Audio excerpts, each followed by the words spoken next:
والشمس وضحاها والقمر إذا تلاها والنهار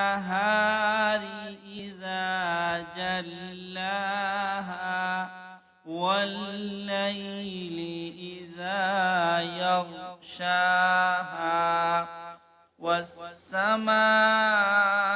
وما بناها والأرض وما طحاها ونفس وما سواها فألهمها فجورها وتقواها قد أفلح من زكاها وقد خاب من دساها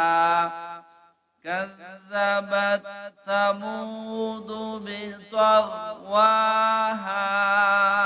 إذ انبعث أشقاها فقال لهم رسول الله ناقة الله وسقياها فكذبوه فعقروها فدمدم عليهم ربهم بذنبهم فسواها عقباها ولا يخاف عقباها